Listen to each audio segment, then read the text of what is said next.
नमस्कार दोस्तों, आप सभी का स्वागत है आपके चैनल टारगेट गवर्नमेंट जॉब पे। तो दोस्तों आज हम करेंगे पोषक तत्व। आपने अक्सर देखा होगा विटामिन, खनिज लवण या फिर कार्बोहाइड्रेट वसा। बहुत सारे क्वेश्चन आपने हर एग्जाम में क्वेश्चन पूछा जाता है। पीछे भी अगर आपने रेलवे एसएससी या फिर किसी भी एग्जाम को अगर आपने दिया है या फिर इनके, तो आपको पता होगा कि इससे टॉपिक से साइंस में एक क्वेश्चन पक्का आता है। तो चलो दोस्तों, अगर आपको इसकी पीडीएफ फाइल डाउनलोड करनी हो तो आप हमारे टेलीग्राम ग्रुप से ज्वाइन हो जाइए। डिस्क्रिप्शन में लिंक आपको अवेलेबल है, करवा दिया जाएगा।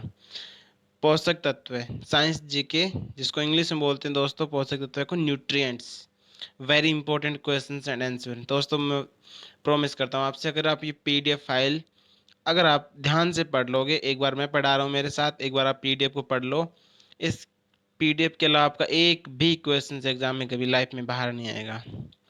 पोषक तत्व, पहले बात देखो दोस्तों, पोषक तत्व पोषक पदार्थ होते क्या हैं, क्या कहलाते, मतलब क्या होते हैं वो देखो। जीवों में विभिन्न प्रकार के जैविक क्रियाओं को संचालन करने के लिए जिन न्यूट्रिएंट्स की आवश्यकता होती है पोषक तत्व कहलाते हैं। कहने का मतलब, हमारे शरीर में हम अगर ऊर्जा है उनको बनाने के लिए या फिर कोई अगर जैविक कार्य करते हैं, कुछ कार्य करने के लिए जिन पोषक तत्वों की आवश्यकता पड़ती है ना, उसे ही पोषक पदार्थ कहते हैं। अब इनका भी शरीर में कार्य क्या क्या होता है वो भी देख लो। मेन कार्य शरीर को ऊर्जा प्रदान करना, उपापचय क्रिया में सहायता करना, और शरीर की जो हमारी कभी टूट फूट हो जाती है तो उसकी भी मरम्मत करना। अगर न्यूट्रिएंट्स की कमी हो जाए हमारे शरीर में तो मानव कुपोषण का शिकार हो जाता है, अनेक प्रकार की बीमारियां हो जाती है।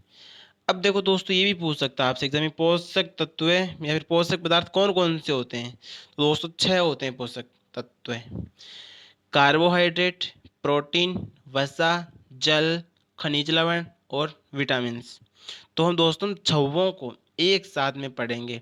बस विटामिन की क्लास में कल आपको अवेलेबल करवा दूंगा। और बाकी 5 विटामिन क्या थोड़ा सा अलग है, मतलब बड़ा टॉपिक है ना, विटामिन से अलग क्वेश्चंस पूछते हैं इसीलिए। बाकी ये 5 टॉपिक हम आज कवर कर लेते हैं। पहला है कार्बोहाइड्रेट। प्रोटीन और वसा हमारे शरीर में ऊर्जा प्रदान करते हैं। देखो दोस्तों, 3 कार्बोहाइड्रेट, प्रोटीन और वसा हमारे शरीर में ऊर्जा प्रदान करने का कार्य करते हैं। अब पहला टॉपिक पढ़ते हैं हम, कार्बोहाइड्रेट। कार्बोहाइड्रेट आपने एक सिंपल में आपको याद दिलाता हूँ। ग्लूकोज आपने नाम सुना है, देखा होगा, सूत्र पढ़ा होगा, C6H12O6। तो इसी देखो, उस ग्लूकोज को ध्यान में रखो जिससे आप कार्बोहाइड्रेट पूरा समझ लोगे। जैसे कि CHO एक फिक्स अनुपात में मिलकर जो पदार्थ बनाते हैं कार्बोहाइड्रेट कहलाते हैं। ये भी पूछ सकता है आपसे कि कार्बोहाइड्रेट में CHO का अनुपात कितना होता है, कार्बन हाइड्रोजन और ऑक्सीजन का अनुपात कितना होता है, 1:2:1 होता है। हमारे शरीर में जो ऊर्जा होती है ना, वो 50 से 70% तो कार्बोहाइड्रेट से मिलती है। एक ग्लूकोज से आपको पता है, अगर हमें एनर्जी चाहिए तो हम ग्लूकोज नहीं लेते क्या, तो बस ग्लूकोज त्वरित ऊर्जा देता है, मतलब तुरंत ऊर्जा दे देता है। कार्बोहाइड्रेट 3 प्रकार के होते हैं, याद रखने के लिए बहुत ईजी दोस्तों। Mono, di, poly. Monosaccharide carbohydrate, दूसरा मोनो का मतलब होता है एक, डाई का मतलब कितना होता है दो, पॉली का मतलब 3 या उससे भी ज़्यादा। तो मोनो, डाई और पॉलीसेकेराइड कार्बोहाइड्रेट। एग्जाम्पल के through, glucose, fructose, galactose, sucrose, maltose और लेक्टोज। क्या पूछ सकते हैं, पहली बात ये एग्जाम में पूछ सकता है कि ग्लूकोज क्या है, तो ग्लूकोज एक कार्बोहाइड्रेट है। फ्रक्टोज एक कार्बोहाइड्रेट है, ये भी पूछ सकते हैं। देखो नीचे लिखा हुआ है, ग्लूकोज सबसे जल्दी एनर्जी प्रदान करता है, सबसे जल्दी और सबसे ज़्यादा एनर्जी ग्लूकोज ही देता है। मिल्क शर्करा किसको बोलते हैं, लैक्टोज को। जो लैक्टोज होती है वो मिल्क शर्करा होती है। और एक होती है ब्रेन शुगर, जिसको बोलते हैं गैलेक्टोज। थोड़ा सा ध्यान रखना, एग्जाम में कई बार पूछ लेता है कि मिल्क शर्करा निम्न में से कौन सी है, ऑप्शन दे देगा, तो उसमें से लैक्टोज है वो मिल्क शर्करा होती है। ब्रेन शुगर गैलेक्टोज को बोलते हैं। मनुष्य में अतिरिक्त कार्बोहाइड्रेट का संचय यकृत में ग्लाइकोजन के रूप में रहता है। देखो दोस्तों, एकदम आपको इसी तरीके से बताता हूँ। हम ग्लूकोज लेते हैं और ग्लूकोज का क्या बन गया, ग्लाइकोजन। और हमारे शरीर में रहेगा कहाँ पे, यकृत में। अगर आपसे पूछे सबसे मीठी शर्करा, देखो दोस्तों सबसे मीठी दो होती है। एक तो होती है प्राकृतिक, मतलब जो बनी बनाई होती है, पेड़ पौधों से प्राप्त करते हैं, फिर कहीं से प्राप्त करते हैं, किसी एक होती है कृत्रिम, जो मनुष्य इंसान खुद बनाता है। देखो दोस्तों, अगर प्राकृतिक सबसे मीठी शर्करा पूछे तो वो होती है फ्रक्टोज। शहद में फ्रक्टोज शर्करा पाई जाती है।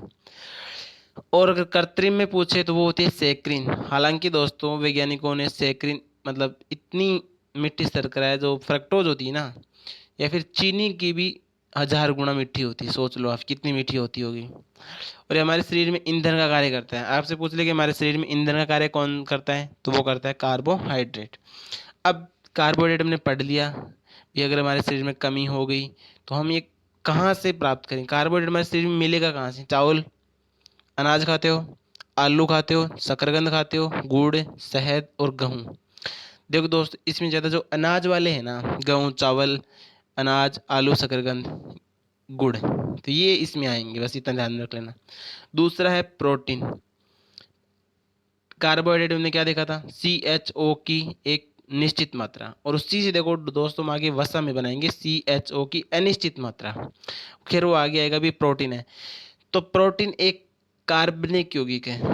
कार्बनिक मतलब जिसमें कार्बन की मात्रा होगी, या फिर हमारे जो ह्यूमन बॉडी होती है उसके अंदर पाया जाता है। तो देखो 20 एमिनो अम्ल से मिलकर बना होता है। कई बार ये पूछ लेता है कि प्रोटीन में कितने एमिनो अम्लों की संख्या कितनी होती है, तो 20 होती है। तो 20 एमिनो अम्ल, जिसमें से 10 तो हमारे शरीर में प्लस 10 को हम बाहर से लेना पड़ता है। तो अधिकांश हार्मोन्स भी प्रोटीन्स के बने होते हैं। कई बार पूछ लेते हैं दोस्तों कि ऊतक किसके बने होते हैं? प्रोटीन के। हार्मोन्स किसके बने होते हैं? प्रोटीन के बने होते हैं। बहुत बार एग्जाम पूछा है, ध्यान में रखना आप। हार्मोन्स और ऊतक किसके बने होते हैं? प्रोटीन्स के। अधिकांश लिखा है। दूध में जो एक शर्करा पाई जाती है केसिन, उसी के कारण जो गाय का ले लो, कोई भी दूध ले लो, वो क्या होता है? सफ़ेद रंग का होता है। हमारे जो आपने देखा होगा त्वचा या फिर जो हमारे नाखून होते हैं दोस्तों, उसमें कौन सी होती है? तो केरोटिन होता है। ये एक केरोटिन पदार्थ है। वो शर्करा वगैरह मत कर देना, शर्करा कार्बोहाइड्रेट में थी, याद रखना। ये प्रोटीन है। तो त्वचा में कौन, त्वचा नाखून में कौन सी होगी प्रोटीन? केरोटिन। और दूध में व्हाइट रंग किसके कारण होता है? केसिन के कारण। पीला रंग किसके कारण होता है? केरोटिन के कारण। कमी से रोग, बहुत बार पूछा है दोस्तों कि प्रोटीन की कमी से मनुष्य के शरीर में बच्चों में कौन सा रोग हो जाता है? क्वाशियोरकोर और मेरेस्मस रोग। अभी पीछे रेलवे में पूछा था, सॉरी उसमें एसएससी में पूछा था, और रेलवे एनटीपीसी में अभी 2020 में पूछा है ये कि प्रोटीन की कमी से कौन सा रोग हो जाता है। प्रोटीन का कार्य क्या है? तो अगर कार्य की बात करूं दोस्तों, तो शरीर की टूट फूट की मरम्मत करना, शारीरिक वृद्धि करना, शरीर को ऊर्जा प्रदान करना। ऊर्जा से याद रखो, कार्बोहाइड्रेट, प्रोटीन, वसा तीनों ऊर्जा ही देते हैं, लेकिन इसका मेन काम क्या है? शरीर की टूट फूट की मरम्मत करना, ये ध्यान में रखना। और सबसे ज़्यादा प्रोटीन किस में पाया जाता है दोस्तों? तो वो एक तो होता है सोयाबीन, जिसमें 42% प्रोटीन पाया जाता है, और मूंगफली में भी होता है लेकिन थोड़ा सा कम होता है। एक जो आपने सुना होगा क्लोरेला सेवाल, उसमें प्रोटीन की मात्रा सर्वाधिक 63% होती है। स्रोत की बात करूँ प्रोटीन की, जैसे हमने उसमें क्या पढ़ा था कार्बोहाइड्रेट में, कि अनाज, चावल, गुड़, गेहूँ, शहद, याद होगा आपको। अब इसमें देखो, इसमें क्या है दोस्तों, अभी मैंने पढ़ा था सबसे ज़्यादा सोयाबीन में होती है। तो एक तो हो गया सोयाबीन। सोयाबीन क्या दाल है, तो दालें हो गई, दूध हो गया, मछली हो गई, अंडा हो गया, सोयाबीन हो गया, पनीर हो गया, दही हो गया। उसमें क्या था? दूध था, इसमें क्या है? दही है। एक बात ये भी दोस्तों ध्यान में रखना, दूध में कभी विटामिन सी नहीं होता। मुझे आप सोच के बताना क्यों नहीं होता, चलो मैं बता देता हूँ आपको। विटामिन सी हमेशा खट्टे पदार्थों में होता है, और दूध खट्टा होता नहीं है। चलो अगला पढ़ते हैं, वसा। हमें कार्बोहाइड्रेट में क्या पढ़ा था? CHO की निश्चित मात्रा, और इसमें क्या है? CHO की विभिन्न मात्रा में मिले हुए होते हैं, विभिन्न अनुपात होता है। जैसे उसका फिक्स अनुपात था 1:2:1। 20 से 30% ऊर्जा हमारे शरीर को किससे मिलती है? वसा से मिलती है। और इसमें जो ऊर्जा का द्वितीयक स्रोत भी कहते हैं, इससे ऊर्जा का द्वितीयक स्रोत भी कहते हैं, इससे नहीं दोस्तों, इसे ओनली इससे हैं, ठीक है।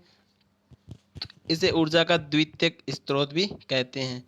वसा से रोग कौन से होते हैं? देखो दोस्तों, अगर हमारे शरीर में वसा अगर कम पड़ जाए तो स्किन क्या है? रूखी रूखी हो जाती है। स्किन रूखी समझ गए आप? और अधिकता होगी तो शरीर में मोटापा आ जाता है।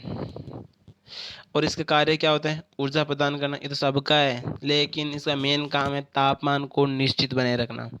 देखो दोस्तों, सबसे ज़्यादा और त्वरित ऊर्जा किससे मिल गई हमें? ग्लूकोज यानी कार्बोहाइड्रेट से। हमारे शरीर की मरम्मत करना, टूट फूट की मरम्मत करना काम किसका हो गया? प्रोटीन का। और अब जो बचा वसा, उसका मेन काम क्या है? तापमान को नियंत्रित करना, तापमान निश्चित बनाए रखना, नियंत्रित करना, ये होता है वसा का। अब आप एक नोट में 3 चीज़ दोस्तों ध्यान में रखना। हमें पता है कि तीनों ऊर्जा देते हैं, लेकिन कौन ऊर्जा ज़्यादा देता है, कौन कम देता है?